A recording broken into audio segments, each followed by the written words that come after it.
سلار سکندر نے banquet hall میں stage پر رکھی اپنی نشست پر بیٹھے ہوئے اپنی تقریر کے نوٹس پر ایک نظر ڈالتے ہوئے اس بینکویٹ ہال کے داخلی دروازے کے بالمقابل ایک کھڑکی کے شیشے ٹوٹنے کی آواز سنی تھی۔ اس نے بے یقینی سے بہت دور اس شیشے کی گرتی کرچیاں دیکھی تھیں۔ وہ ساؤنڈ پروف بلٹ پروف شیشے تھے، ٹوٹ کیسے رہے تھے؟ ایک لمحے کے لیے اس نے سوچا تھا اور پھر اس نے ہال کے عقبی حصے اور باہر کوریڈور میں شور سنا تھا، اور اس سے پہلے وہ کچھ سمجھ سکتا اس سمے اسٹیج پر بیٹھے ہوئے لوگوں کو سیکیورٹی گارڈز نے کور کرتے ہوئے اسٹیج کے عقب میں کھینچتے ہوئے فرش پر لیٹنے کا کہہ رہا تھا۔ ہال میں اب شور تھا، گارڈ چلا چلا کر آرڈرز دے رہے تھے اور جس اہم شخص کے ساتھ وہ سیکیورٹی پر مامور تھے وہ اسے کور کرنے میں مصروف تھے۔ وہاں موجود ہر شخص خاص تھا، اہم تھا۔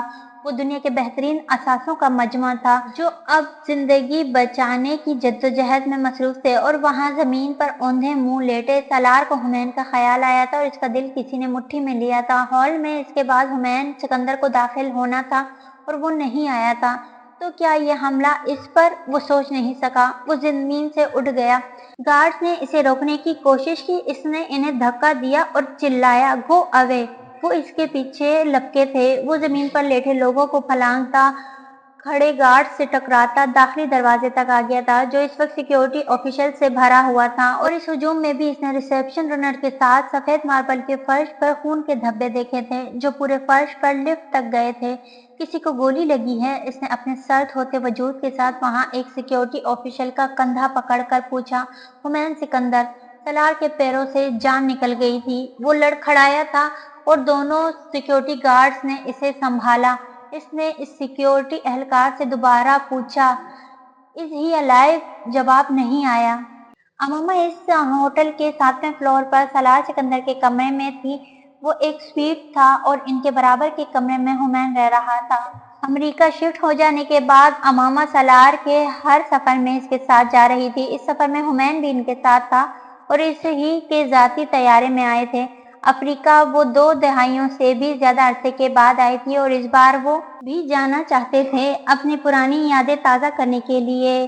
کونگو میں تینوں نے کچھ دیر پہلے اکٹھے ہی کمرے میں ناشتہ کیا تھا۔ اس کانفرنس کے بعد وہ دوپہر کو کنشاسا جانے والے تھے اور اماما اس وقت اپنی پیکنگ میں مصروف تھی۔ وہ کچھ دیر پہلے اس سویٹ میں اپنے اور حمین کے بیڈ رومز کا درمیانی دروازہ کھول کر اس کا سامان بھی پیک کر آئی تھی۔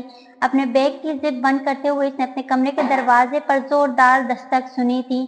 وہ بری طرح ہڑبڑائی تھی۔ پھر اس نے جا کر دروازہ کھولا۔ پورا کوریڈور سیکیورٹی آفیشل سے بھرا ہوا تھا اور وہ تقریباً ہر کمرے کے دروازے پر تھے۔ "آپ ٹھیک ہیں؟" ان میں سے ایک نے پوچھا۔ "ہاں، کیوں؟" اس نے حیرانی سے کہا۔ وہ دونوں بڑی تہذیب سے اسے ہٹاتے ہوئے اندر چلے آئے تھے اور انہوں نے اندر آتے ہی کھڑکی کے کھلے ہوئے بلائنڈز بند کیے تھے۔ پھر ان میں سے ایک حمین کے کمرے کا دروازہ کھول کر اندر چلا گیا اور کچھ دیر بعد لوٹا۔ "کیا بات ہے؟" اماما اب شدید تشویش کا شکار ہو رہی تھی۔ "ایک ایمرجنسی ہو گئی ہے، آپ کمرے سے باہر مت نکلیں، اگر کچھ مسئلہ ہو تو ہمیں بتا دیں"۔ ان میں سے ایک اسے کہہ رہا تھا، دوسرا اس کا باتھ روم اور وارڈروب برق رفتاری سے چیک کر رہا تھا۔ وہ جس تیز رفتاری سے آئے تھے اس ہی تیز رفتاری سے باہر نکل گئے تھے۔ اماما کو جیسے پینک اٹیک ہوا تھا۔ وہ سالار اور حمین کو اس وقت فون نہیں کر سکتی تھی کیونکہ فون سروس اس وقت کام نہیں کر رہی تھی، مگر اس نے ٹی وی آن کر لیا تھا جہاں پر لوکل اور بین الاقوامی چینلز اس کانفرنس کی لائیو کوریج کرنے میں مصروف تھے۔ اسکرین پر پہلی تصویر ابھرتے ہی اماما کھڑی نہیں رہ سکی۔ وہ صوفے پر بیٹھ گئی۔ بینکویٹ ہال کے باہر ٹی وی کی اسکرین پر وہ ٹوٹی ہوئی کھڑکی دکھائی جا رہی تھی۔ ڈرون کیمروں کے ذریعے فضائی مناظر دکھائے جا رہے تھے۔ اسکرین پر کیپشن بار بار نمودار ہو رہا تھا جو اس گلوبل کانفرنس پر ہونے والے حملے اور فائرنگ کی خبر بریکنگ نیوز کی طرح چلا رہے تھے، مگر یہ وہ کیپشن نہیں تھا جس نے اماما کو بدحواس کیا تھا۔ ٹکر جو بار بار آ رہا تھا کہ TIA کے سربراہ حمین سکندر اس حملے میں شدید زخمی۔ اماما کو لگا اسے سانس آنا بند ہو گیا تھا۔ اس نے اٹھنے کی کوشش کی، وہ اٹھ نہیں سکی۔ اس نے چیخنے کی کوشش کی تھی، وہ بھی نہیں کر سکی۔ افریقہ اس کے لیے منحوس تھا، اس نے سوچا تھا، اور اپنے کمرے کے دروازے پر اس نے دھڑدھڑاہٹ سنی اور پھر اس نے حمین سکندر کے کمرے کا دروازہ کھلتے دیکھا۔ سالار سکندر کو سیکیورٹی آفیشلز روک نہیں پائے تھے۔